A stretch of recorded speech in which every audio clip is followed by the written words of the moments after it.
The stone walls of Saint Mary's held their secrets as tightly as Mother Superior held her wooden staff.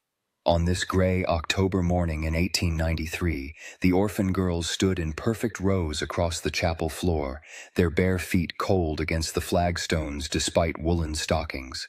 Bridget O'Sullivan pressed her lips together, counting the familiar faces around her, 23 girls, ages 7 to 16, all bearing the same hollow look of children who had learned not to ask for what would never come. Mother Superior's voice cut through the morning silence like a blade through silk. Sister Catherine has informed me that questions were asked in the dormitory last night. Her pale eyes swept across the assembly, and several girls instinctively stepped backward. Questions about the fate of those who leave us. Questions about the world beyond these walls. Questions that violate our most sacred rule. Bridget felt her stomach clench. She knew which girl had whispered in the darkness, young Mary Fitzgerald, barely 8 years old, who had sobbed herself to sleep wondering where her older sister had gone after turning 16 3 months ago. The same question that burned in Bridget's own mind, though at 14 she had learned to keep such thoughts locked away like forbidden treasures. The rule of silence exists for your protection, Mother Superior continued, her voice echoing off the vaulted ceiling. To ask questions is to invite doubt. To doubt is to invite sin. To sin is to forfeit your place in God's grace and in this sanctuary. She lifted her staff and struck it once against the stone floor. The sound rang out like a bell, and every girl flinched. The girl who broke this rule will step forward now. Bridget watched Mary's small frame begin to tremble. The child's face had gone white as fresh linen, and her eyes darted desperately around the room as if seeking escape. But there was nowhere to run in Saint Mary's. The doors were locked from the outside, the windows set too high, and the walls too thick to carry even the loudest scream beyond their bounds. I am waiting. Mother Superior's fingers tightened on her staff. The guilty party will present herself, or all will suffer for the sins of one. The threat hung in the air like incense smoke. Bridget had witnessed collective punishment before, a week without meat, extra hours of prayer, the withdrawal of their one small privilege of Sunday afternoon walks in the enclosed garden. She could not let 22 innocent girls bear the weight of Mary's frightened curiosity. But as Bridget opened her mouth to speak, she caught sight of something that made her pause. Sister Catherine stood near the far window, partially hidden in shadow, and her hands were moving in small, precise gestures behind her back. The movements were so subtle that only someone with Bridget's particular affliction would have noticed them. Her inability to focus her attention in the way normal girls did, the way her eyes constantly darted to movement and detail others missed entirely. Sister Catherine's fingers were spelling out letters in the sign language she had once glimpsed in a book about the deaf. The letters formed a single word: wait. Bridget's heart hammered against her ribs. In the 3 years since her parents' death from fever had brought her to Saint Mary's, she had never seen Sister Catherine break protocol in any way. The young nun was known for her strict adherence to rules, her perfect posture during prayer, her absolute silence during meals. Yet here she was, sending a secret message to a 14-year-old orphan girl. Mother Superior took a step forward, her black habit rustling like the wings of a great crow. Very well. If the guilty will not confess, then all will fast for 3 days. No food but bread and water. No warmth but what God provides. No comfort but prayer and penitence. Young Mary let out a small whimper, and Bridget saw her sway on her feet. The child was already too thin, like most of them, living on the meager portions that were all Saint Mary's could afford. 3 days of bread and water might leave the smaller girls too weak to stand. However, Mother Superior continued, raising her staff again, there is another way. If someone wishes to take responsibility for maintaining order in the dormitory, someone who will ensure that such questions are never asked again, then perhaps God's mercy might extend to a different form of penance. Bridget understood immediately. Mother Superior was offering her a chance to become an informant, a guardian of the rule of silence among her fellow orphans. It was a role that would exempt her from the worst punishments while requiring her to betray the trust of the only family she had left. Sister Catherine's hands moved again behind her back, spelling out a different message. Trust me. The chapel fell into absolute silence. Even the wind outside seemed to hold its breath, waiting for Bridget's decision. She could feel the desperate hope radiating from the younger girls, their faith that someone older and braver would save them from hunger and cold. At the same time, she sensed the watchful attention of the older girls, who knew exactly what Mother Superior was asking and what it would cost. Bridget stepped forward, her worn shoes clicking against the stone. I will take the responsibility, Mother Superior. A smile touched the corners of Mother Superior's thin lips. Very good, child. You understand what this means. You will be my eyes and ears in the dormitory. Any whispered conversations, any questions about the outside world, any violation of our sacred rule, you will report directly to me. Do you accept this duty? The words stuck in Bridget's throat like thorns. To agree would make her an enemy to every girl in the room. To refuse would condemn them all to slow starvation. But Sister Catherine's message had been clear. Trust me. And something in the young nun's steady gaze suggested that there was more to this bargain than appeared on the surface. I accept, Bridget whispered. Mother Superior nodded with satisfaction. Excellent. Your first task begins tonight. Sister Catherine will instruct you in your new duties.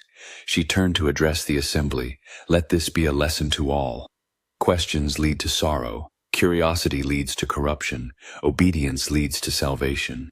The morning prayers that followed seemed to stretch on forever. Bridget knelt with the others, reciting the familiar Latin words, but her mind raced with questions of her own. What had Sister Catherine meant? Why had she risked secret communication? And most pressing of all, what would happen when night fell and her new role as guardian of silence began? As the girls filed out of the chapel for their morning chores, Bridget felt their eyes on her like physical weight. Some looked at her with hatred, others with disappointment, and a few of the youngest with something that might have been gratitude. But it was the look in Mary Fitzgerald's eyes that cut the deepest, a mixture of relief and terror that told Bridget the child understood exactly who had saved her from Mother Superior's wrath. The day passed in a blur of scrubbing floors and tending the vegetable garden. Bridget worked alongside the others, but conversation died whenever she approached. By evening, she was as isolated as if she had been placed in solitary confinement. The other girls spoke to her only when necessary, their voices cold and formal, their faces turned away. After supper, a thin soup and hard bread that was barely enough to satisfy their hunger, Bridget made her way to Sister Catherine's small chamber near the chapel. She knocked softly on the wooden door, her heart pounding with anticipation and dread. Enter, came the quiet voice from within. Bridget stepped into the sparse room. Sister Catherine sat at a small wooden table, writing in a leather-bound ledger by candlelight.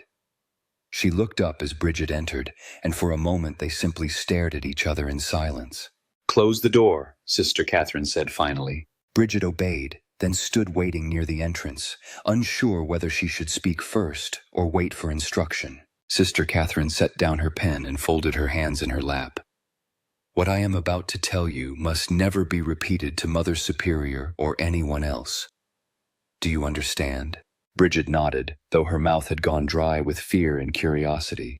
The girl who disappeared last month, Sarah Quinn, she did not go to work in a respectable household as Mother Superior announced. She was sold to a factory in Dublin where girls work 16 hours a day in conditions that would shock even the poorest farmers. Many become ill from the machines and the air. Some die. The words hit Bridget like a physical blow. She had known Sarah Quinn, a quiet girl of 15 who had always been kind to the younger children. The thought of her trapped in some hellish factory, slowly dying from exhaustion and poisoned air, made Bridget's stomach turn. But why are you telling me this? Bridget whispered. If Mother Superior finds out, Mother Superior receives payment for each girl she sends to the factories, Sister Catherine interrupted. It is how Saint Mary survives when donations are not enough. The church hierarchy knows and approves, believing it teaches the girls the value of honest labor. Bridget sank into the room's single chair, her legs suddenly too weak to support her. All of them? Everyone who leaves when they turn 16? Not all. Some go to domestic service as promised, but many do not. And there is no way to know which fate awaits you until the day comes. Sister Catherine's voice remained steady, but Bridget could see the pain in her eyes.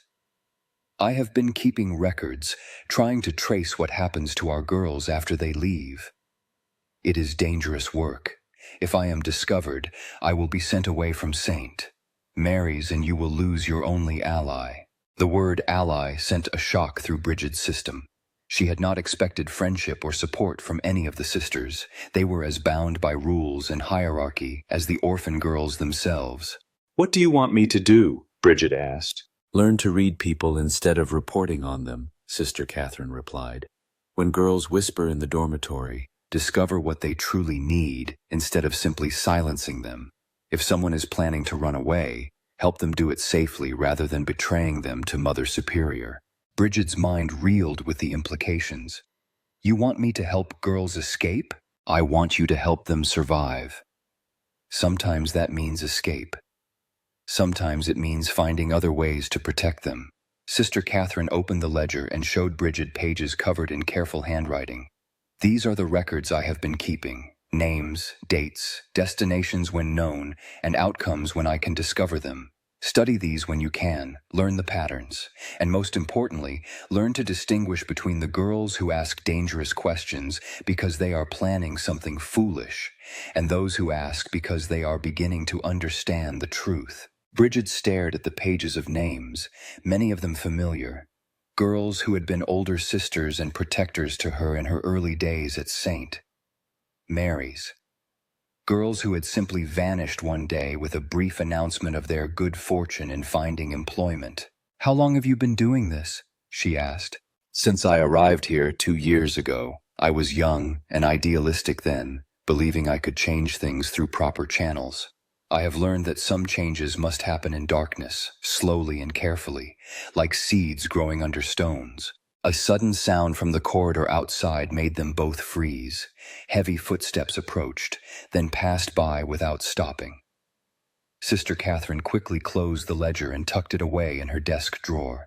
Remember, she whispered urgently, to Mother Superior, you are the perfect informant.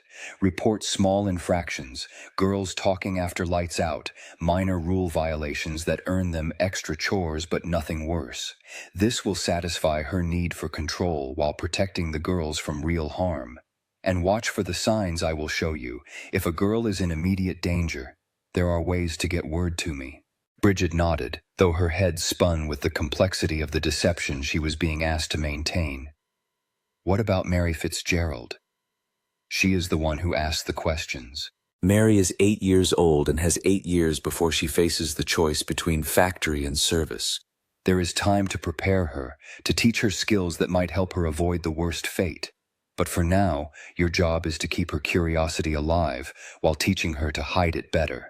As Bridget made her way back to the dormitory, her mind churned with everything Sister Catherine had revealed. The stone walls that had always felt like protection now seemed like prison barriers. The routine prayers and chores that had provided structure to her days now felt like training for a life of unquestioning servitude. But most disturbing of all was the realization that she was no longer simply an orphan waiting for her fate to be decided by others. She had become a player in a dangerous game where the stakes were the lives and futures of every girl in St. Mary's.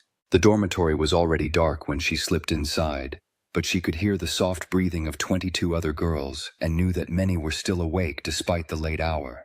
As she settled onto her narrow bed, a small hand touched her arm through the darkness. Bridget, Mary Fitzgerald's voice was barely audible. Are you really going to tell on us now? The question hung in the darkness like a prayer waiting for an answer. Bridget thought of Sister Catherine's ledger, of Sarah Quinn working herself to death in some Dublin factory, of the choice between truth and safety that awaited every girl in this room. "No," she whispered back, "but I need you to trust me. And I need you to be very, very careful about the questions you ask and who might hear them." Mary's small fingers squeezed her arm gratefully, and Bridget felt the weight of her new responsibility settle around her shoulders like a cloak made of shadows and secrets. In the morning, she would begin learning to be two people at once, the loyal informant Mother Superior expected, and the secret guardian Sister Catherine needed. But tonight, lying in the darkness surrounded by the soft breathing of sleeping girls, Bridget O'Sullivan made a silent promise to herself and to them all. She would find a way to keep them safe, even if it meant breaking every rule she had ever been taught to follow. 3 weeks had passed since Bridget accepted her role as Mother Superior's informant, and the careful balance she maintained grew more precarious with each passing day. She sat in the chapel during morning prayers, her fingers wrapped around her wooden rosary beads, listening to the familiar Latin words while her mind catalogued the small infractions she would report later. Annie Walsh speaking during silent work time, Catherine Murphy hiding bread in her sleeve. Nothing that would earn more than extra scrubbing duties or an hour of additional prayer. Mother Superior stood at the altar, her voice carrying across the stone space with its usual authority. Today marks the feast of Saint Catherine of Alexandria, patron saint of unmarried women and scholars. It is fitting that on this day we welcome a visitor who embodies the Church's commitment to the education and moral guidance of young women. Bridget looked up sharply, her attention caught by the unfamiliar note of anticipation in Mother Superior's voice. Visitors to St. Mary's were rare, occasional priests, sometimes a local benefactor checking on the progress of their charitable donations, but never anyone who warranted such formal announcement during prayers. The chapel door opened with a creak that echoed off the vaulted ceiling. A man entered, tall and broad-shouldered, wearing the black coat and white collar of a church official. But there was something different about him. His step was too confident, his gaze too calculating as it swept across the rows of orphan girls. When his eyes met Bridget's for a brief moment, she felt a chill that had nothing to do with the morning cold. Father Thomas Brennan comes to us from the diocese offices in Cork, Mother Superior continued.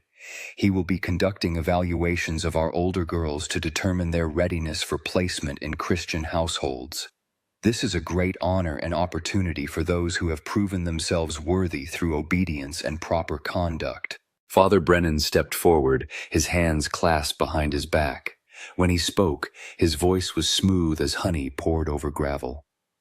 Young women, I am here to assess which among you are prepared to take your place in God's plan for your lives. Over the next few days, I will be speaking with each girl individually, examining your skills in reading, writing, household management, and most importantly, your commitment to Christian virtue. Bridget's stomach clenched with unease. She had heard similar speeches before, but something in Father Brennan's tone suggested that his version of assessment would be far more thorough and far more dangerous than the usual perfunctory interviews that preceded placement. After prayers, as the girls filed out to begin their morning chores, Bridget felt a light touch on her shoulder. She turned to find Sister Catherine beside her, her face carefully neutral but her eyes urgent. Father Brennan has requested to speak with you first, Sister Catherine said quietly. Mother Superior is quite pleased. She considers your recent cooperation to be exemplary. The words were clearly chosen for any listening ears, but Bridget caught the warning beneath them. Her new role as informant had made her visible to Mother Superior in ways that might not be entirely safe. When am I to meet with him? Bridget asked. This afternoon, after the midday meal, you are to present yourself in Mother Superior's office wearing your cleanest dress and with your hair properly braided. Sister Catherine's voice remained steady, but she pressed something small and hard into Bridget's palm. Remember what we discussed about being observant. Bridget nodded and slipped whatever Sister Catherine had given her into the pocket of her worn apron. As she made her way to the laundry room where she was assigned to work that morning, her mind raced with possibilities. Why would a church official from Cork travel all the way to their small orphanage to personally evaluate the girls? And why had Mother Superior seemed so eager to present Bridget as an example of proper behavior? The laundry room was filled with steam and the sharp scent of lye soap. Bridget worked alongside 3 other girls, scrubbing bed sheets and undergarments in large wooden tubs while trying to appear focused on her task. But her attention was actually fixed on the conversation taking place in the next room, where Mother Superior and Father Brennan were discussing arrangements for his visit. The O'Sullivan girl has shown remarkable improvement in her attitude, Mother Superior was saying. 3 weeks ago, she was harboring the same rebellious tendencies as the others, but she has proven herself capable of understanding her proper place. Excellent, Father Brennan replied. I am particularly interested in girls who have demonstrated the ability to adapt their behavior when properly motivated. Such flexibility suggests they will be successful in positions that require discretion and unquestioning obedience. Something in his tone made Bridget's skin crawl. She glanced around the laundry room to see if the other girls had heard, but they were absorbed in their work, heads down and hands busy. Only Mary Fitzgerald, who was hanging clean linens on the drying lines, seemed to be listening with the same intensity that Bridget felt. The morning passed slowly, each minute stretching like hours as Bridget anticipated her meeting with Father Brennan. During the midday meal, thin soup and dark bread, the same as always, she noticed that several of the older girls seemed unusually quiet.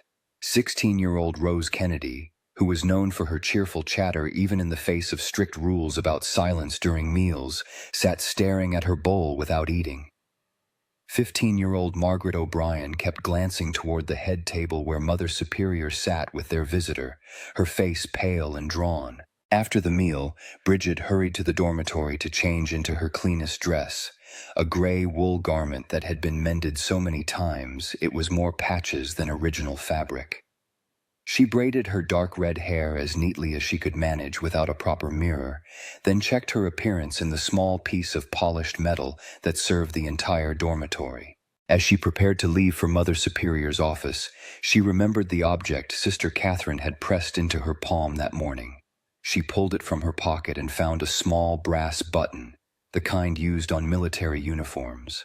At first she was puzzled by its significance, but as she turned it over in her fingers, she noticed that one side had been filed smooth and polished to a mirror finish. Understanding dawned like sunrise after a long night. Sister Catherine had given her a way to see behind herself, to observe what might be happening outside her direct line of sight. It was a spy's tool, disguised as an innocent bit of brass. Mother Superior's office was located on the second floor of the main building, reached by a narrow stone staircase that amplified every footstep. Bridget climbed slowly, her heart hammering against her ribs with each step. When she reached the heavy wooden door, she paused for a moment to steady her breathing, then knocked softly. "Enter!" came Mother Superior's voice from within. Bridget pushed open the door and stepped into the office, a room she had only seen a handful of times in her 3 years at St. Mary's. The walls were lined with religious paintings and shelves of leather-bound books. A large wooden desk dominated the center of the space, and behind it sat Mother Superior in her high-backed chair. Father Brennan stood near the window, his silhouette dark against the gray afternoon light. "Ah, Bridget," Mother Superior said with what might have been approval. "Come in, child. Father Brennan wishes to speak with you about your future." Bridget approached the desk, her hands clasped in front of her in the posture that had been drilled into all the girls since their arrival. She kept her eyes downcast in the manner expected of orphan girls in the presence of authority, but she angled the brass button in her palm so she could see Father Brennan's reflection in its polished surface. "Look at me, child," Father Brennan said, moving away from the window. Bridget raised her eyes obediently, meeting his gaze with what she hoped appeared to be respectful attention. He was younger than she had first thought, perhaps 35, with dark hair and sharp features that might have been handsome if not for the cold calculation in his eyes. "Mother Superior tells me you have shown remarkable progress in understanding your duties here at St. Mary's," he said, circling around to stand beside her chair, "that you have learned the value of cooperation." "Yes, Father," Bridget replied quietly. "Good. Very good." He moved behind her chair and Bridget used the brass button to watch his reflection. His hands hovered near her shoulders without quite touching, and she had to force herself not to flinch away. There are opportunities available for girls who demonstrate proper obedience and discretion, positions in households where their services would be highly valued. Mother Superior leaned forward across her desk. "Tell Father Brennan about your work as dormitory monitor, child. How you have helped maintain order among the younger girls. This was the moment Bridget had been dreading. She had prepared careful lies about minor infractions and small violations of dormitory rules, nothing that would bring serious punishment on any of her fellow orphans. But looking into Father Brennan's sharp eyes, she realized that her carefully crafted deceptions might not be enough to satisfy his expectations. "I watch for girls who speak after lights out," she said slowly. "I report when someone hides food from meals or fails to complete their assigned prayers." "And have you discovered any more serious violations?" Father Brennan asked. His reflection in the brass button showed him leaning closer, though his voice remained conversational. "Perhaps girls who ask inappropriate questions or express discontent with their situation here." Bridget's mouth went dry. This was exactly the kind of questioning she had hoped to avoid. The demand for information that could destroy lives rather than simply earn extra chores. She thought of Mary Fitzgerald's frightened face, of the whispered conversations she had overheard about girls who had disappeared, of Sister Catherine's ledger filled with names and fates. "The younger girls sometimes wonder about their families," she said carefully, "but I remind them that saint. Mary's is their family now, and that such thoughts lead only to unhappiness." "Wise counsel," Mother Superior interjected approvingly. "You see, Father Brennan, how well she has learned to guide others toward proper thinking." But Father Brennan's reflection in the brass button showed him frowning slightly, as if her answer had not provided what he was seeking. "And the older girls, those approaching 16, do they never express concerns about their upcoming placement?" The question hung in the air like incense smoke, heavy with unspoken implications. Bridget realized that this was not simply an evaluation for domestic service. Father Brennan was looking for something specific, some particular kind of information about the girls who would soon be leaving St. Mary's. "They are eager to begin their adult lives in service to Christian families," she lied smoothly. "They understand that it is God's plan for them." "Of course they do," Father Brennan said, but his tone suggested disappointment. He moved back around to face her directly, abandoning whatever game he had been playing with positioning and proximity. "Tell me, child, what do you know about the arrangements made for girls when they leave this place?" The question was more direct than Bridget had expected, and she felt a trap closing around her words before she could speak them. If she claimed complete ignorance, she would appear useless as an informant. If she revealed too much knowledge, she would expose Sister Catherine's dangerous record-keeping and her own growing understanding of what really happened to the girls. "I know that Mother Superior finds them positions in good Christian households," she said finally, "that they are trained here to be useful servants and moral women. And you have never wondered what becomes of them after they leave? Never noticed which girls seem to disappear entirely from contact while others occasionally send letters back to their friends here?" Bridget's heart stopped. Father Brennan knew about the letters, or rather, the lack of them. He understood that some girls vanished completely, while others maintained contact, and he was testing to see how much she had observed about this pattern. "I have noticed that some girls are better at writing letters than others," she said, choosing her words as carefully as if she were walking across thin ice, "and that some find positions far from here where it would be difficult to maintain correspondence." Father Brennan smiled, but it was not a pleasant expression. "Very diplomatic, child. You have learned well how to say much while revealing little. This is precisely the kind of intelligence I am seeking." He turned to Mother Superior. "I believe this girl would be suitable for the special placement I mentioned. Her ability to observe without appearing to do so, combined with her demonstrated loyalty to authority, makes her an ideal candidate." "Special placement?" Bridget asked before she could stop herself. Mother Superior's eyebrows rose at the breach of protocol. Orphan girls were not supposed to ask questions about their futures, but Father Brennan seemed pleased by her curiosity. "A household in Dublin where discretion is particularly valued," he explained. "The family has business interests that require absolute confidentiality from their domestic staff. Girls who serve them well find themselves very comfortably situated indeed." The words sent ice through Bridget's veins. She thought of Sister Catherine's records, of girls who had been sent to factories disguised as domestic service, of the careful distinction the young nun had drawn between legitimate placement and something far more sinister. "I am honored by your consideration, Father," she managed to say. "The placement would not take effect immediately," Father Brennan continued. "You would remain here for another year, continuing your excellent work as dormitory monitor until you reach 16. But it is good to have such matters arranged in advance. It gives everyone time to prepare properly." After the interview, Bridget made her way back to the dormitory in a daze.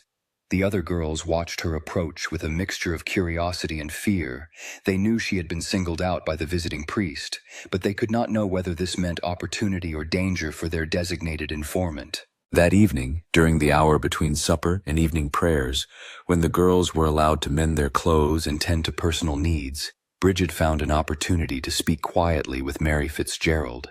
The 8-year-old was sitting in a corner, darning a hole in her stocking with careful stitches that were far too neat for a child her age. "Mary," Bridget whispered, settling beside her with her own needlework, "I need to tell you something important, but you must promise never to repeat it to anyone."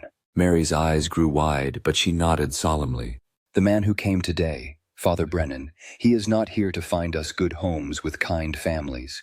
He is looking for girls who will do exactly what they are told without asking questions, even if what they are told to do is wrong." "What do you mean?" Mary asked, her voice barely audible. Bridget glanced around to make sure no one else could hear them. "Some of the girls who leave here do not go to regular domestic service. They go to places where they are made to work in terrible conditions, or worse. And Father Brennan is looking for girls who are smart enough to be useful but obedient enough not to cause trouble." Mary's face went pale. "Are they going to take you away?" "Not for a year," Bridget replied. "But Mary, I need you to listen carefully.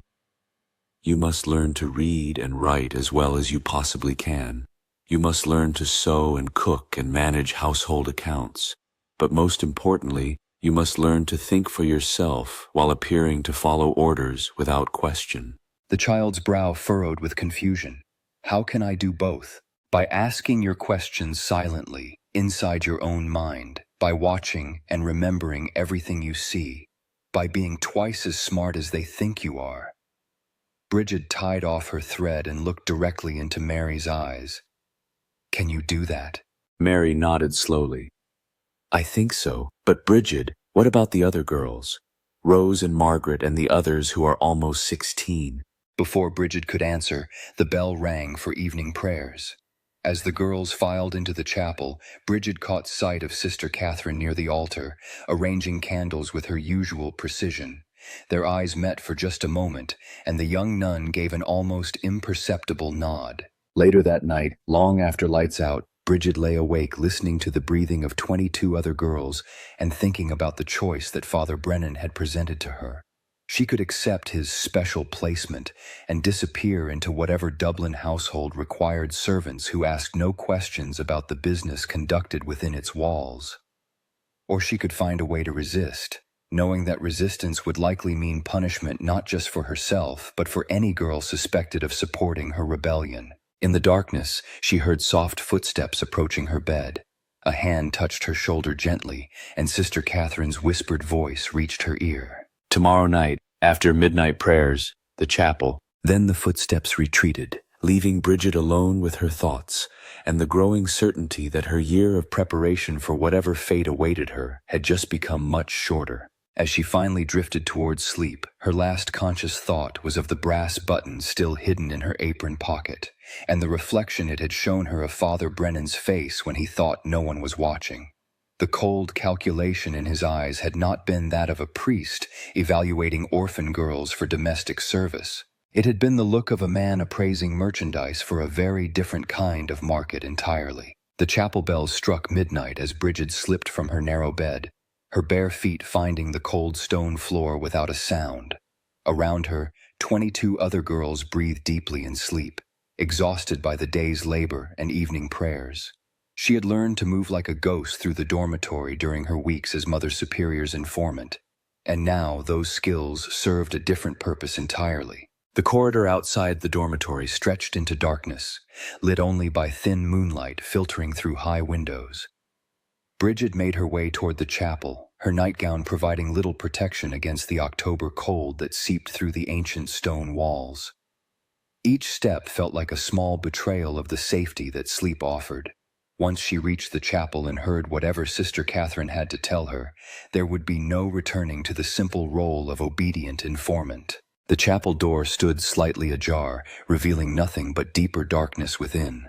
Bridget pushed it open just wide enough to slip inside, then closed it carefully behind her. For a moment she stood perfectly still, letting her eyes adjust to the gloom while listening for any sound that might indicate she was not alone. "Here."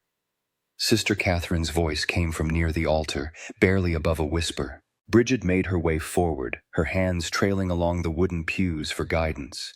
As she approached the front of the chapel, a small flame flickered to life, Sister Catherine lighting a single candle behind the altar where its glow would not be visible from the windows. In the candlelight, Sister Catherine looked younger than her 25 years, her face drawn with exhaustion and something that might have been fear. She gestured for Bridget to sit in the front pew while she remained standing, the ledger Bridget recognized from their first meeting clutched in her hands. "Father Brennan left this evening," Sister Catherine said without preamble. But before he departed, he met privately with Mother Superior for nearly 2 hours. I was able to overhear portions of their conversation. Bridget felt her stomach clench with anticipation. What did they discuss? You, primarily, and the other girls who will turn 16 in the coming year. Sister Catherine opened the ledger, her fingers finding a page marked with a strip of cloth. Father Brennan was very pleased with what he called your adaptability. He believes you would be suitable for what he described as specialized domestic service. What does that mean exactly? Sister Catherine was quiet for a long moment, her gaze fixed on the open ledger. When she finally spoke, her voice was steady but filled with a sadness that made Bridget's chest tighten with dread. There are houses in Dublin and in London and other large cities where wealthy men go to conduct business that cannot be conducted in respectable establishments. These houses require young women who are attractive enough to serve as decoration, intelligent enough to remember complex instructions, and obedient enough never to speak of what they witness. The words hit Bridget like physical blows. She understood now why Father Brennan had seemed less like a priest and more like a merchant evaluating goods. They are selling us. Not selling, exactly. The arrangement is more complex than that. Sister Catherine turned several pages in the ledger, revealing columns of names, dates, and notations in her careful handwriting. The church receives substantial donations from these establishments, money that supports orphanages like St. Mary's and funds missionary work. In exchange, they provide a steady supply of young women who have been trained in obedience and have no family connections to complicate matters. Bridget stared at the pages, seeing familiar names listed alongside destinations and outcomes. Sarah Quinn, who had supposedly gone to domestic service, was marked as Dublin, Pemberton House, status unknown. 3 other girls from the past year were listed with similar notations. "How long have you known about this?" Bridget asked. "I began to suspect within months of my arrival here. Too many girls were disappearing completely after their placement, with no word ever reaching their friends. When I tried to trace their whereabouts through official church channels, I was told that such inquiries were inappropriate and potentially harmful to the girls' new situations." Sister Catherine turned to another page, this one filled with what appeared to be a code of letters and numbers. "I began keeping my own records, and eventually I found ways to gather information from unofficial sources. A laundress who had worked in one of the Dublin houses, a priest who had become troubled by what he witnessed during his pastoral visits. Gradually, I pieced together the truth." And you have been planning to expose this? "I have been planning to save as many girls as possible. Exposure would only result in my removal and replacement with someone who would ask no questions at all. The system would continue, and the girls would have no one watching over them." Bridget felt a chill that had nothing to do with the October night. What about the girls who are not chosen for specialized service? What happens to them? Some do go to legitimate domestic service as promised. Others go to factories or workhouses where conditions are harsh but not morally corrupting. The key is learning to make yourself unsuitable for the specialized placements while still appearing to be a model of obedience. How? Sister Catherine closed the ledger and looked directly at Bridget. By becoming indispensable here at St. Mary's. By demonstrating skills that make you more valuable as an assistant to the sisters than as a servant in Dublin. And by ensuring that other girls develop the same indispensable qualities. The plan that Sister Catherine outlined was both simple and terrifyingly complex. Bridget would continue her role as dormitory monitor, but instead of merely reporting minor infractions, she would begin teaching the older girls skills that legitimate employers would value highly. Advanced needlework, basic accounting, even rudimentary Latin for households that entertained educated visitors. Mother Superior will approve because these skills make the girls more attractive to respectable employers, Sister Catherine explained. She can command higher placement fees for girls with such accomplishments. But the real purpose is to give each girl options, skills that allow them to seek employment independently if necessary, and knowledge that helps them recognize dangerous situations. And the younger ones, like Mary, they have time to develop even more extensive abilities. I can teach reading and writing in secret, using religious texts as primers. Basic mathematics disguised as assistance with household accounts. Most importantly, critical thinking skills that will help them navigate whatever future they face. As Sister Catherine spoke, Bridget began to understand the true scope of what she was being asked to undertake. This was not simply about saving a few girls from terrible fates. It was about systematically undermining the entire arrangement between St. Mary's and the Dublin houses, creating a generation of young women too skilled and too aware to be easily exploited. There is one more thing, Sister Catherine said, her voice dropping even lower. Father Brennan mentioned that he would return in the spring to finalize arrangements for next year's placements. He also indicated that he might accelerate the timeline for certain girls if circumstances required it. Meaning, if any girl shows signs of becoming problematic, she might be removed earlier than her 16th birthday. The official reason would be that an exceptional opportunity had arisen, but the real purpose would be to prevent her from influencing others. Bridget felt the trap closing around them. So we have perhaps 6 months to prepare everyone, while being careful not to appear too prepared. Exactly. And there is another complication. Sister Catherine moved to the window, peering through the glass toward the main building. Mother Superior has decided that your success as dormitory monitor should be expanded. Beginning next week, you will be assisting with the instruction of the younger girls in household skills. This will give you more access to them, but it will also make your activities more visible. The weight of responsibility settled on Bridget's shoulders like a heavy cloak. In accepting the role of informant, she had thought she was choosing between betraying her fellow orphans and protecting them from hunger. Now she understood that she had actually been chosen for a far more dangerous game. One where the stakes were not just comfort or punishment, but the very souls and futures of every girl in St. Mary's. What if I refuse? She asked quietly. What if I simply tell Mother Superior that I no longer wish to serve as dormitory monitor? Then you will be sent away within the month, Sister Catherine replied without hesitation. Father Brennan was very clear that girls who show signs of attitude problems should be removed quickly to prevent contamination of the others. Your only protection is to appear completely loyal while secretly working against everything you appear to support. They spent the next hour planning in detail. Bridget would begin teaching advanced needlework to the older girls under the guise of preparing them for positions in wealthy households. Sister Catherine would provide books and materials hidden within religious texts and prayer manuals.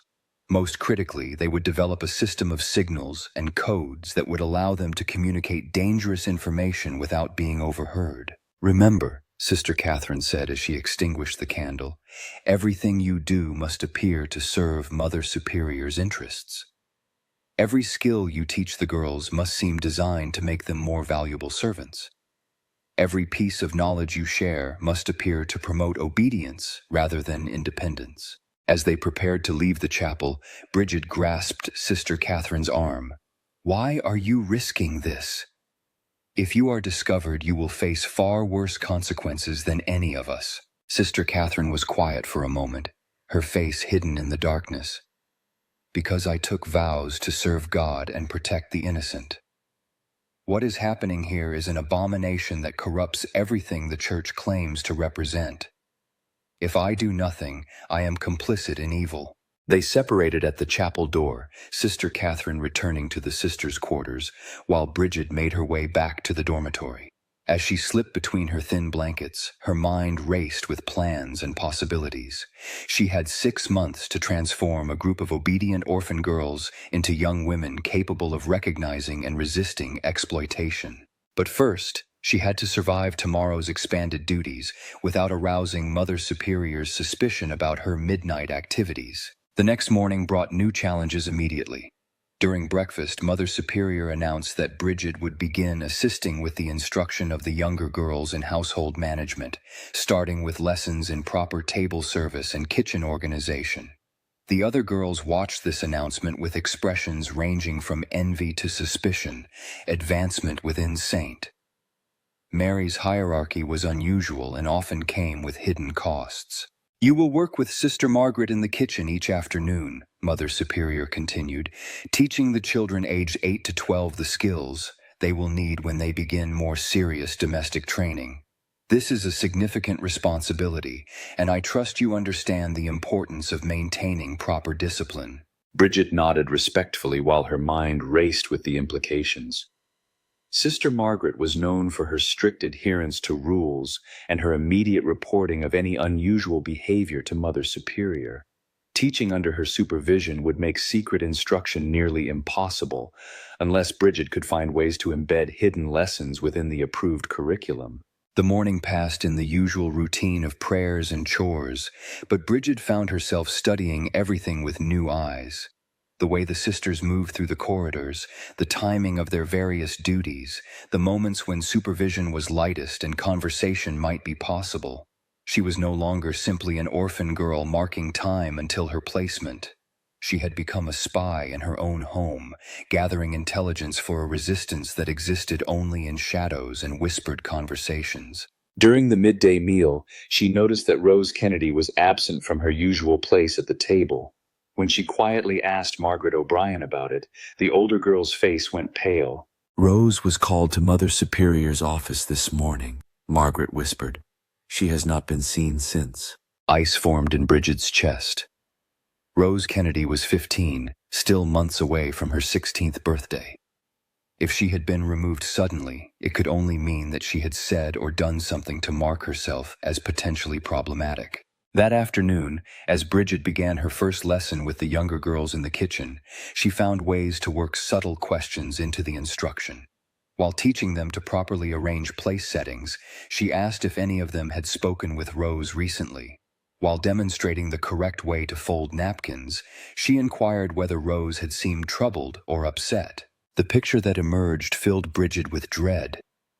Rose had been asking questions about her older sister, who had left St. Mary's 2 years earlier and had never sent a single letter home. She had also been caught reading a newspaper that someone had left behind after a visit from the local priest, behavior that violated the rule against seeking information about the outside world. "Sister Margaret," Bridget said carefully as they supervised the girls' practice at setting tables, "will Rose be returning for evening prayers? Several of the younger girls have been asking about her." Sister Margaret's expression hardened. "Rose Kennedy has been blessed with an early placement opportunity. She departed this morning to begin service with a family in Cork who had immediate need of her skills." The lie was delivered with such conviction that Bridget almost believed it herself. But she had seen Sister Catherine's ledger, had learned to recognize the patterns of truth and deception that governed St. Mary's. Rose had not gone to domestic service in Cork. She had been removed because she asked too many questions, and her fate was likely far darker than any of the younger girls could imagine. As evening prayers began, Bridget found herself staring at the empty space where Rose should have been kneeling. The other girls noticed too, their eyes darting to the gap in their ranks with expressions of confusion and fear. Mother Superior's voice droned through the familiar Latin phrases, but Bridget heard different words entirely, warnings and threats wrapped in the language of salvation. That night, as she lay in her bed listening to the whispered conversations of girls who were trying to understand Rose's sudden disappearance, Bridget made a silent promise to the darkness. She would not let fear paralyze her into inaction.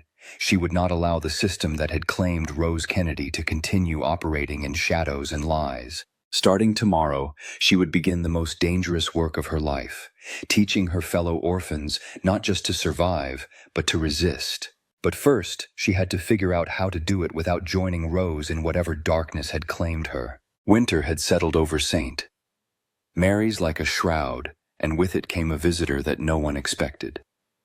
Bridget stood with the other girls in the courtyard, their breath forming white clouds in the bitter February air as they waited for Mother Superior to explain the sudden assembly. 4 months had passed since Rose Kennedy's disappearance, and Bridget had used every one of those days to quietly prepare her fellow orphans for the dangers that awaited them beyond the stone walls. The lessons had been subtle but effective. During afternoon instruction in the kitchen, she had taught the younger girls to read not just recipes but newspapers, using the scraps that occasionally found their way into the orphanage. While demonstrating proper household accounting, she had shown the older girls how to hide small amounts of money and how to recognize when wages were being unfairly withheld. Most importantly, she had taught them all to ask questions silently and observe everything, even when they appeared to be focusing only on their assigned tasks. "Children," Mother Superior announced, her voice cutting through the winter wind, "we are honored today by a visit from Inspector Cornelius Hartwell of the Dublin Metropolitan Police. He is here to investigate certain irregularities that have come to the attention of the authorities." Bridget's blood turned to ice water. Beside her, Mary Fitzgerald gripped her hand with fingers that trembled from more than cold. The other girls shuffled nervously, their eyes darting between Mother Superior and the tall, severe-looking man who stood beside her. Inspector Hartwell wore a dark uniform and carried himself with the rigid posture of someone accustomed to being obeyed without question. Inspector Hartwell will be interviewing selected girls about their experiences here at St. Mary's, Mother Superior continued. You will answer his questions truthfully and completely. Any attempt to mislead or deceive him will be considered a grave sin and will be punished accordingly. The inspector stepped forward, his sharp eyes scanning the assembled girls like a hawk evaluating potential prey. When his gaze settled on Bridget, she felt exposed despite her careful months of maintaining the appearance of perfect obedience. I understand that there have been concerns raised about the placement procedures for girls who reach the age of 16, Inspector Hartwell said, his voice carrying the authority of law and government. Anonymous letters have been sent to church authorities and civil officials, making serious accusations about the treatment of orphan girls from this institution. Bridget's heart hammered against her ribs. Someone had been writing letters about St. Mary's, but who and how had they gained access to information about what really happened to the girls who left? These accusations are completely unfounded, Mother Superior interjected quickly. St. Mary's has an exemplary record of placing our girls in respectable Christian households where they serve with honor and gratitude. Inspector Hartwell's expression remained neutral. Nevertheless, I am required by law to investigate all claims of impropriety involving the welfare of children. Over the next 3 days, I will be conducting private interviews with girls of various ages to determine the truth of these allegations. As the girls filed back inside for morning prayers, Bridget caught sight of Sister Catherine near the chapel entrance. The young nun's face was carefully composed, but her hands were clasped so tightly that her knuckles had gone white. Their eyes met for just a moment, and Sister Catherine gave an almost imperceptible shake of her head, a warning that made Bridget's stomach clench with dread. The interviews began immediately after the midday meal. Inspector Hartwell had been given use of the small parlor typically reserved for visits from church officials, and one by one the girls were called to speak with him privately. Bridget watched as Margaret O'Brien disappeared into the room for nearly an hour, emerging pale and shaken. When 12-year-old Catherine Murphy was summoned, she was inside for only 10 minutes before stumbling out with tears streaming down her face. "What is he asking?" Mary Fitzgerald whispered as they sat in the common room, supposedly mending torn stockings but actually straining to overhear any sounds from the parlor. "I do not know," Bridget replied quietly, "but we must be very careful. Inspector Hartwell may be here to help us, Or he may be here to identify which girls have learned too much about what really happens when we leave." That evening, as they knelt for prayers in the chapel, Bridget noticed that Mother Superior seemed unusually agitated. The older woman's voice stumbled over familiar Latin phrases, and her eyes kept darting toward the door as if she expected unwelcome visitors to arrive at any moment. Father Donnelly, the elderly priest who conducted their weekly confession sessions, appeared equally nervous as he assisted with the service. After prayers, as the girls prepared for bed, Sister Catherine appeared in the dormitory doorway. "Bridget O'Sullivan," she announced in a voice loud enough for everyone to hear, "Mother Superior requires your presence in her office immediately." The walk to Mother Superior's office felt like a march toward execution. Bridget's mind raced through everything she had said and done over the past months, searching for any misstep that might have revealed her secret activities. When she knocked on the office door, her hand trembled despite her efforts to remain calm. "Enter," came Mother Superior's sharp voice. Bridget stepped inside to find not only Mother Superior, but also Inspector Hartwell, seated in the chair typically reserved for visitors. Both adults watched her with expressions that revealed nothing of their intentions. "Sit down, child," Mother Superior commanded, gesturing toward a wooden stool that had been placed in the center of the room. Bridget obeyed, placing her hands in her lap and keeping her eyes downcast in the manner expected of orphan girls in the presence of authority. But she angled her body slightly so that she could observe both adults in her peripheral vision, watching for any signs of what they knew or suspected. Inspector Hartwell leaned forward in his chair. "Miss O'Sullivan, I understand that you serve as a monitor in the dormitory, responsible for maintaining order among the younger girls." "Yes, sir," Bridget replied quietly. "And in that capacity, you would be aware of any unusual conversations or activities among your fellow orphans?" "Yes, sir." "Have you observed any girls expressing dissatisfaction with their situation here at St. Mary's? Any complaints about the food, the living conditions, or the rules they are required to follow?" Bridget felt the trap closing around her words. If she claimed that no girl had ever complained, she would appear either dishonest or remarkably unobservant. But if she admitted to overhearing complaints, she might be betraying girls who had trusted her with their honest feelings. "The younger girls sometimes miss their families," she said carefully, "and everyone wishes the food was more plentiful and the dormitory warmer in winter. But we understand that at St. Mary's provides what it can with the resources available." Inspector Hartwell nodded as if this answer satisfied him.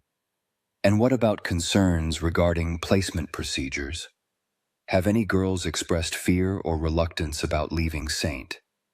Mary's when they reach 16? This question struck directly at the heart of everything Bridget had been trying to protect. She thought of the conversations she had overheard between older girls, their whispered fears about what awaited them beyond the stone walls, their desperate questions about sisters and friends who had vanished without sending word of their new lives. "Some girls are nervous about leaving the only home they remember," she replied, "but they trust that Mother Superior will find them good situations with kind families." "Of course they do," Mother Superior interjected with obvious relief.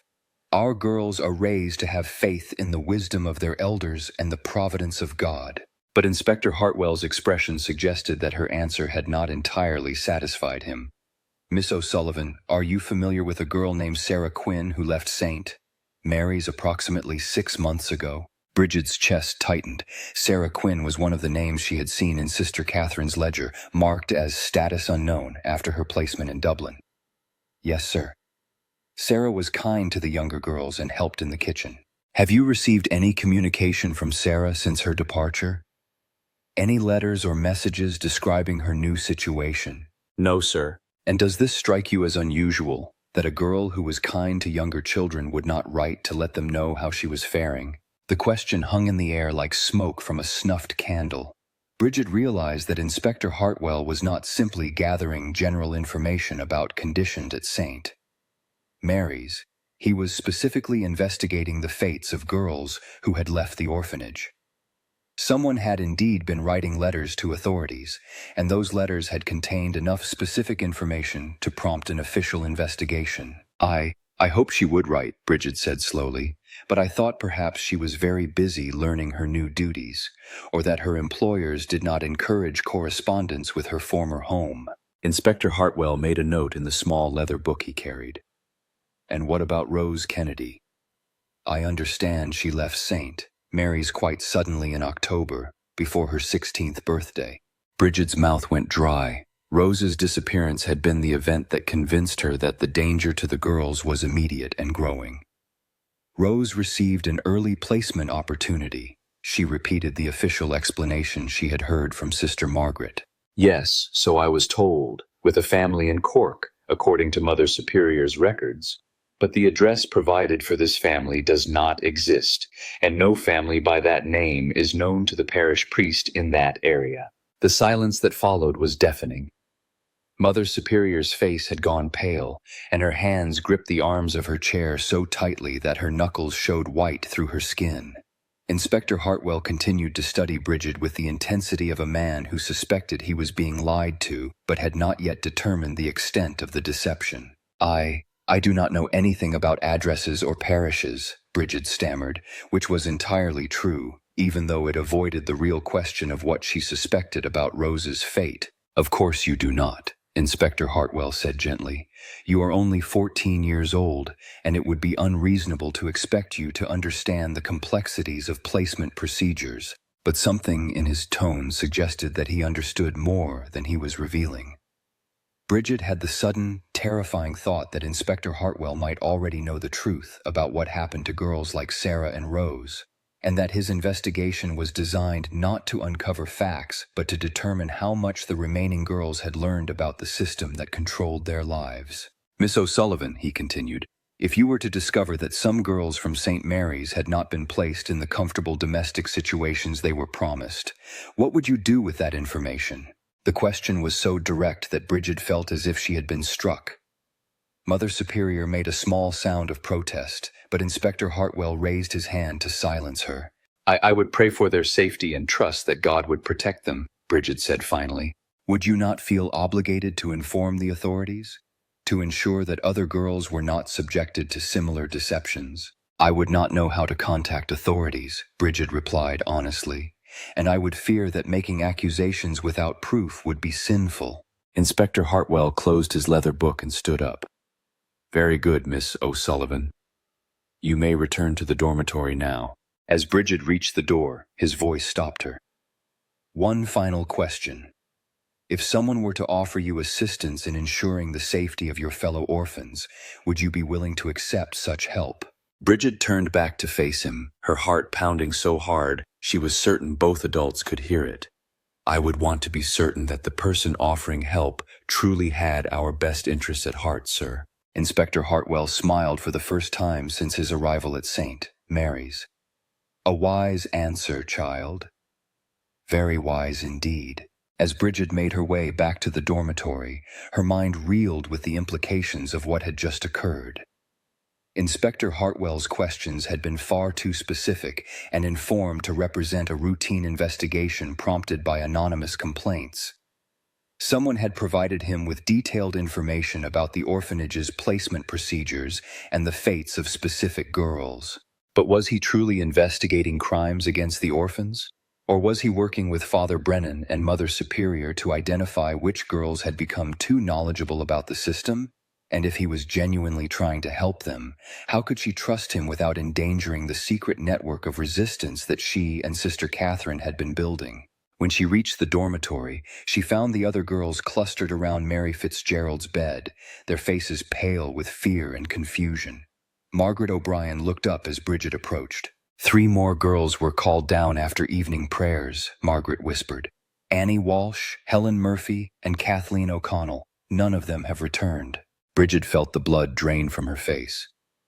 All 3 girls were 15 years old, less than a year away from their 16th birthdays. If they had been removed like Rose Kennedy, it could only mean that the investigation had accelerated the timeline for eliminating potentially problematic orphans. We have to do something, Mary Fitzgerald said, her 8-year-old voice carrying a determination that would have been remarkable in a woman twice her age.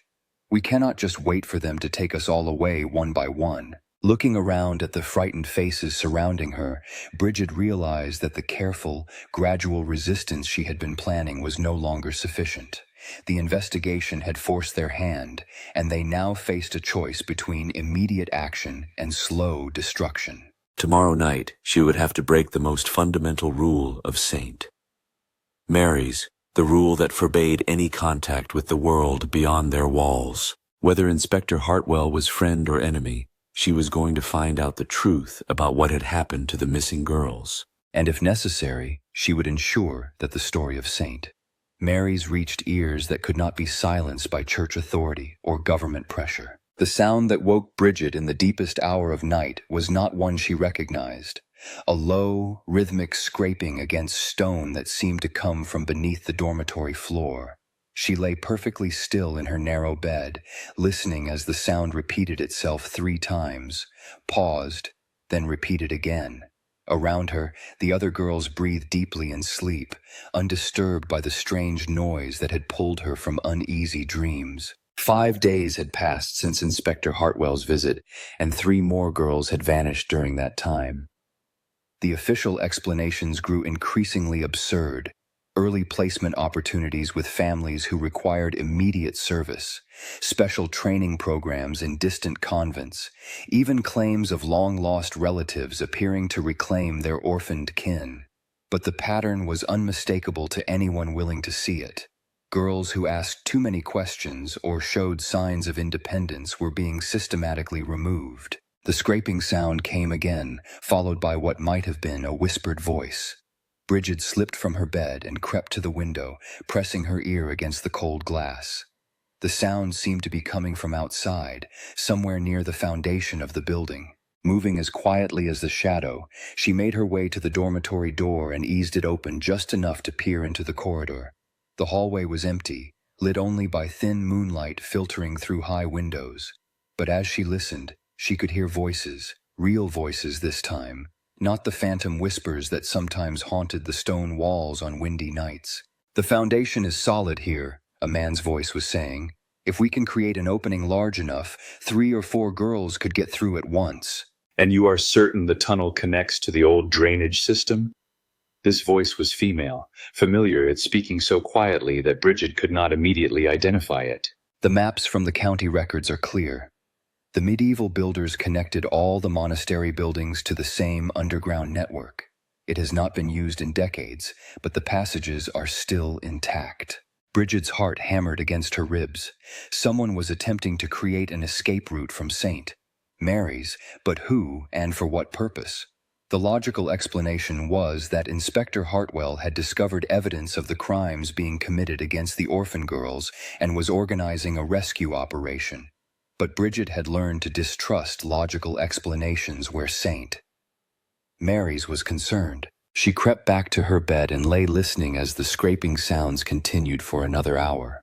When they finally ceased, she remained awake until dawn, her mind racing through possibilities and plans. If rescue was truly coming, she needed to be prepared to help the other girls escape quickly and quietly. If this was instead a trap designed to identify which orphans were willing to flee, she needed to be ready to protect them from their own desperation. The morning brought unexpected chaos. During prayers, Mother Superior's voice cracked with strain as she announced that Sisters Catherine and Margaret would both be departing St. Mary's immediately to take up new positions at convents in distant counties. The news struck Bridget like a physical blow. Sister Catherine was her only ally among the religious staff, and her removal could only mean that their secret activities had been discovered. Sister Catherine will be greatly missed, Mother Superior continued. her pale eyes scanning the assembled girls for any signs of distress. Her dedication to your moral education has been exemplary. We pray that her new assignment will bring her great spiritual fulfillment. After prayers, as the girls filed out to begin their morning chores, Bridget managed to catch Sister Catherine near the chapel entrance. The young nun's face was composed, but Bridget could see the fear lurking beneath her calm expression. "Sister," Bridget whispered, "when do you leave?" "Within the hour," Sister Catherine replied, her voice barely audible. "But there are things you must know first." She pressed a small object into Bridget's palm, a brass key, warm from her own body heat. "The storage room in the cellar, behind the preserves. Everything you need is hidden there." Before Bridget could ask what she meant, Sister Catherine had moved away to speak with Mother Superior about final arrangements for her departure. Bridget slipped the key into her apron pocket and tried to focus on her assigned task of helping with breakfast preparation, but her mind was reeling with questions and fears. The morning passed with agonizing slowness. Bridget worked in the kitchen alongside the younger girls, teaching them to prepare porridge and slice bread, while her thoughts remained fixed on the key in her pocket and the promise of answers it might provide. When the midday meal was finished and the dishes cleaned, she finally found an opportunity to slip away to the cellar. The storage room Sister Catherine had mentioned was tucked behind rows of preserved vegetables and pickled fruits, barely large enough for one person to stand upright. Bridget used the brass key to open a wooden chest that had been hidden beneath empty burlap sacks, and what she found inside made her gasp with shock. The chest contained Sister Catherine's ledger, but also much more: maps of the local countryside marked with safe houses and sympathetic families, detailed records of girls who had been successfully helped to escape other orphanages, and most importantly, a thick bundle of letters tied with string. The letters were addressed to various church officials, government authorities, and newspaper editors, all describing in careful detail the crimes being committed at St. Mary's and similar institutions. At the bottom of the chest lay a folded piece of paper with Bridget's name written on the outside. She opened it with trembling fingers and found Sister Catherine's familiar handwriting. "If you are reading this, then I have been forced to leave before our work was complete. The letters in this chest must be delivered to the addresses marked in red. These are people who will act on the information they contain. The tunnel being constructed beneath the dormitory will be ready tomorrow night. Inspector Hartwell is not what he appears to be. He works with a group of reformers who have been documenting these crimes for months. Trust him, but trust your own judgment more. The choice of who to save and who to leave behind will be yours alone. May God forgive us all for what we have allowed to continue." Bridget sank to her knees in the small storage room, overwhelmed by the magnitude of what Sister Catherine had been planning. This was not simply an attempt to save a few girls from terrible fates. It was a coordinated effort to expose and destroy the entire system that trafficked orphan girls to brothels and factories disguised as domestic service. But it was also terrifyingly dangerous. If she attempted to deliver the letters and was caught, she would disappear like Rose Kennedy and the others. If she tried to use the escape tunnel and was discovered, not only would she face punishment, but the other girls would lose their only chance at freedom. That evening, during the hour between supper and prayers, when the girls were allowed to mend their clothes, Bridget gathered the older orphans around Mary Fitzgerald's bed under the pretense of helping the 8-year-old repair a torn stocking. "Listen carefully," she whispered, keeping her voice so low that the other girls had to lean close to hear her words. "Tomorrow night, some of us may have the opportunity to leave St. Mary's. Not through official placement, but through other means." Margaret O'Brien's eyes widened with understanding. "An escape route?" "I cannot say more than that, but each of you must decide tonight whether you are willing to risk everything for the chance at freedom, or whether you prefer to remain here and hope for legitimate placement when you turn 16. "What about the younger girls?" asked 14-year-old Helen Murphy. "We cannot leave them behind to face whatever is happening to the others." Bridget had been wrestling with this exact question all afternoon. The tunnel Sister Catherine had arranged would probably accommodate only 4 or 5 girls at once, and attempting to evacuate the entire dormitory would certainly result in discovery and failure. Some will have to stay, she said finally, the youngest ones, who have years before they face immediate danger. But we can take the older girls, and those who stay can continue the work of teaching and preparing the others. Mary Fitzgerald, who had been listening with the intense focus of someone far older than her years, spoke up. I want to stay. Mary, you are only 8. You have the best chance of anyone to escape safely, .. No, the child's voice carried a determination that silenced all protest. Someone has to remain to teach the little ones what you have taught us. Someone has to be the new Sister Catherine for the girls who cannot leave. Looking around at the faces surrounding her, Bridget realized that Mary was right. The resistance they had begun could not end with the escape of a few older girls. It had to continue, growing stronger with each new group of orphans who learned to think for themselves and question the authority that controlled their lives. Very well, Bridget said quietly. Mary will stay, along with the girls under 10.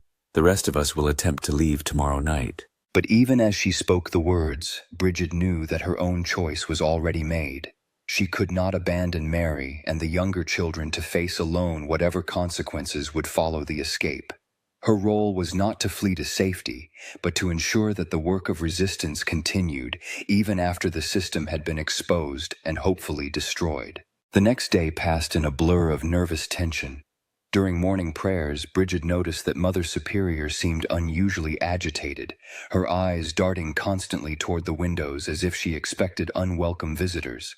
Father Donnelly, who had arrived for his weekly confession sessions, appeared equally disturbed, whispering urgently with Mother Superior during breaks in the religious service. That afternoon, while helping with laundry duties, Bridget overheard a conversation between 2 of the remaining sisters that made her blood run cold. The authorities will arrive tomorrow morning, Sister Anne was saying. Mother Superior received word that the investigation has been expanded to include a full review of our placement records. And the girls who might cause problems? Sister Bernadette asked. Father Brennan is returning tonight with a special transport. Any girl who has shown signs of curiosity will be removed before dawn. Bridget's hands trembled as she continued folding bed sheets, her mind racing with the implications of what she had heard. The escape tunnel would not be ready until tomorrow night, but Father Brennan was coming tonight to collect the girls he deemed dangerous. If she and the others waited for the planned escape, they would be gone long before the tunnel could save them. That evening, as the girls prepared for bed, Bridget made her final choice. Instead of waiting for rescue, she would have to create her own opportunity for resistance. The letters Sister Catherine had prepared would have to be delivered tonight, even if it meant certain capture and punishment. But first, she had one last lesson to teach the girls who would remain behind. As darkness fell over St. Mary's, Bridget gathered Mary Fitzgerald and the other young orphans around her bed. In whispers so quiet they could barely be heard, she taught them everything Sister Catherine had shared with her: how to recognize the signs of dangerous placement opportunities, how to hide money and documents, how to send secret messages to the outside world if the need arose. Remember, she told them, questions asked silently are still questions. Knowledge gained in secret is still knowledge, and courage shared among friends is stronger than any wall they can build to contain it. As the chapel bells chimed midnight, Bridget O'Sullivan prepared to break the most fundamental rule of St. Mary's, the rule that orphan girls must accept whatever fate their elders chose for them. Tomorrow, the world would learn the truth about what happened behind the stone walls of the orphanage. Tonight, she would ensure that truth had messengers brave enough to carry it beyond reach of those who preferred darkness to light. The sound of carriage wheels on cobblestones cut through the pre-dawn silence like a knife through silk. Bridget pressed herself against the dormitory window, watching as a black coach pulled by 2 horses approached the main entrance of St. Mary's. Even in the dim light cast by the driver's lantern, she could make out the familiar figure of Father Brennan stepping down from the vehicle, his movements sharp and purposeful. 3 hours earlier, she had completed the most terrifying journey of her life, crawling through the partially completed escape tunnel beneath the orphanage, emerging in the old drainage ditch that ran along the property's eastern boundary, and making her way through 2 miles of countryside to deliver Sister Catherine's letters to the village postmaster. The man had been suspicious of a 14-year-old girl appearing at his door in the middle of the night, but the official seals and addresses on the correspondence had convinced him to accept them for immediate dispatch. Now, as she watched Father Brennan stride toward the entrance, with 2 other men whose uniforms suggested official authority, Bridget knew that her actions had set events in motion that could no longer be controlled or reversed. Within hours, investigators would arrive to examine St. Mary's records and interview the remaining girls.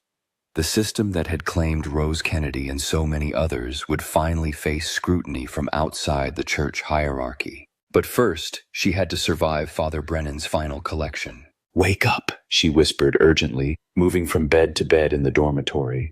"Father Brennan has returned, and he is not alone." The older girls roused quickly, their faces pale with fear in the moonlight streaming through the windows.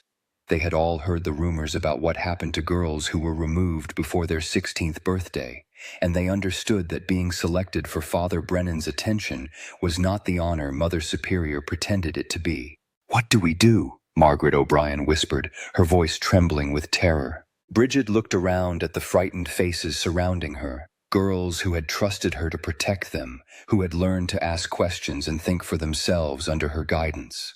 The escape tunnel was still too narrow to accommodate all of them, and even if it had been complete, there was no time to evacuate everyone before Father Brennan reached the dormitory.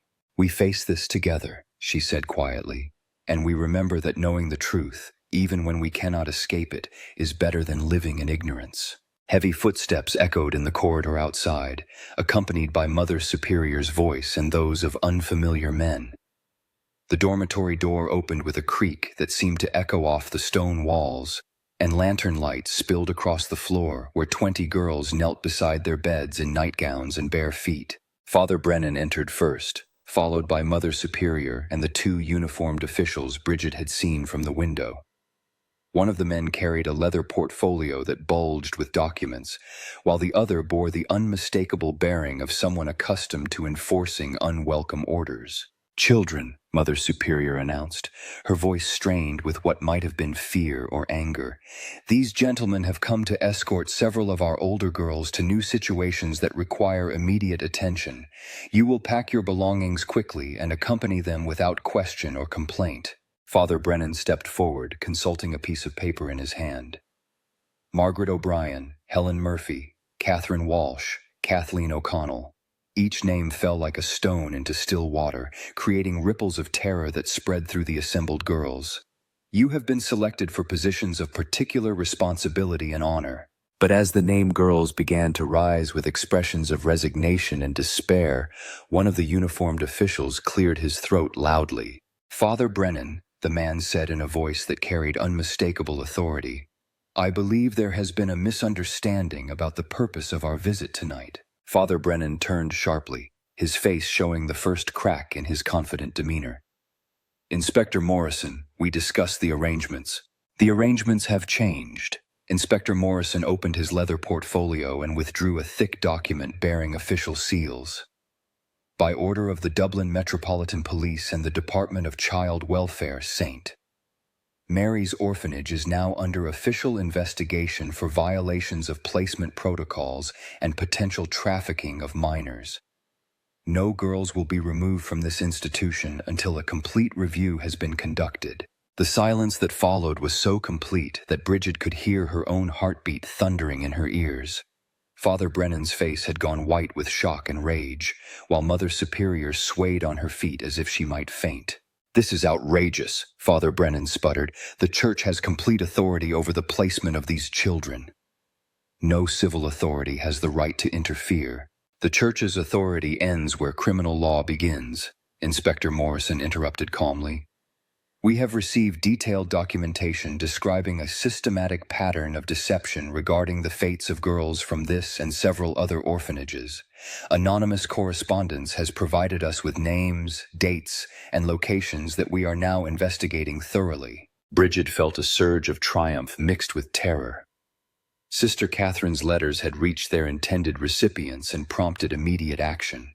But she also understood that Father Brennan and Mother Superior would know exactly who was responsible for providing the authorities with such detailed information. As if reading her thoughts, Father Brennan's eyes swept across the assembled girls and settled on her with laser intensity. Inspector, I believe you will find that these allegations originate from a single source, a disturbed and rebellious girl who has been spreading malicious lies to cover her own behavioral problems. Miss O'Sullivan, Inspector Morrison said, consulting his own notes, would you please step forward? Bridget rose on unsteady legs, acutely aware that 20 pairs of eyes were watching her every movement. This was the moment she had been dreading and anticipating in equal measure, the point where her secret resistance would become public and irrevocable. Miss O'Sullivan, Inspector Morrison continued, are you the person who provided detailed information about placement irregularities at St. Mary's to various government and church authorities? The question hung in the air like incense smoke. Bridget understood that her answer would determine not only her own fate, but the futures of every girl in the dormitory. If she denied responsibility, the investigation might stall for lack of a willing witness. If she admitted her role, she would face immediate retaliation from Father Brennan and Mother Superior. But looking around at the faces of her fellow orphans, Mary Fitzgerald's 8-year-old eyes blazing with fierce pride, Margaret O'Brien's expression of desperate hope, the younger girls who were finally learning that adults could be challenged when they abused their power, Bridget knew there was only one answer she could give. Yes, sir, she said clearly. I provided that information. Father Brennan stepped toward her with fury written across his features. You little— That will be quite enough, Inspector Morrison said sharply, moving to place himself between Father Brennan and Bridget. Miss O'Sullivan is now under the protection of the Dublin Metropolitan Police as a key witness in this investigation. The second uniformed official moved forward and placed a restraining hand on Father Brennan's arm. Father, I must ask you to accompany us for questioning regarding your role in the placement procedures described in the anonymous correspondence. This is a travesty, Mother Superior said, her voice shaking with outrage. St. Mary's has served this community faithfully for decades. We have provided these children with shelter, education, and moral guidance, And you will have the opportunity to present that perspective during formal interviews, Inspector Morrison replied. But for now, this institution is under official supervision, and no children will be relocated until we have determined the full scope of any irregularities. As Father Brennan was escorted from the dormitory in restraints, his eyes met Bridget's one final time. The look he gave her was filled with such hatred and promise of retribution that she felt ice form in her veins. Even if he was convicted of crimes against the orphan girls, powerful men like Father Brennan had ways of reaching those who had crossed them. But that fear was overwhelmed by a different emotion as she looked around at her fellow orphans.